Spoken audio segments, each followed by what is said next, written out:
We live in a world where masks are more than just physical. They're emotional, psychological, and sometimes even necessary. But have you ever stopped to wonder how much of who we are is hidden behind these masks? How much of our truth is buried beneath layers of pretense? How much of our lives are spent performing rather than living? Every day we wear masks. Masks of happiness, masks of confidence, masks of perfection.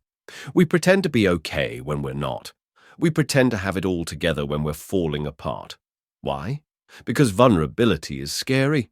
Because showing our true selves feels like risking everything. We fear judgment, rejection, and the weight of our own insecurities. We fear that if people saw the real us, the messy, imperfect, flawed us, they wouldn't understand. They wouldn't accept us. They wouldn't stay.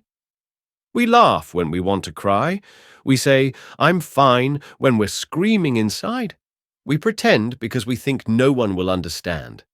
But what if we're all just pretending? What if everyone around us is wearing a mask too? What if the person sitting next to you, the one who seems so put together, is just as lost as you are? What if the world is full of people who are just as afraid, just as unsure, just as human as you are? Behind every smile, there's a story. Behind every mask, there's a person. Someone who's been hurt, someone who's afraid, someone who's just trying to make it through the day. We scroll through social media, comparing our behind the scenes to everyone else's highlight reels.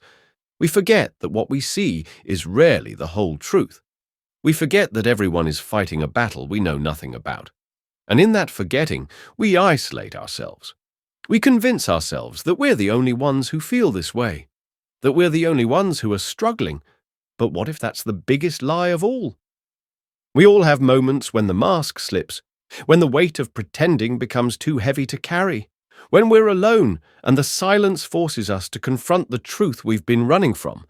But what if we dared to take off the mask? What if we dared to be real? What if we stopped pretending and started embracing our imperfections? What if we allowed ourselves to be seen, not as the person we think we should be, but as the person we truly are? Maybe, just maybe, if we all took off our mask, we'd find that we're not alone, that behind every mask is someone just like us, someone who's pretending, someone who's struggling, someone who's human. And maybe, in that shared vulnerability, we'd find connection, we'd find strength, we'd find healing. Because the truth is, we're all in this together. We're all trying to navigate this messy, beautiful, complicated thing called life. And we don't have to do it alone. We are all behind masks, but it's in the moments when we take them off that we truly connect, that we truly live. It's in those moments that we realize we don't have to pretend to be someone we're not, that our flaws, our struggles, our imperfections, they're what make us human. They're what make us real, and they're what make us beautiful. So, what's behind your mask? What would happen if you let someone see the real you? The messy, imperfect, beautiful you? What would happen if you gave yourself permission to be seen? Not for who you pretend to be, but for who you truly are. What would happen if you stopped hiding and started living? What would happen if you took off the mask? Take off the mask. You are enough.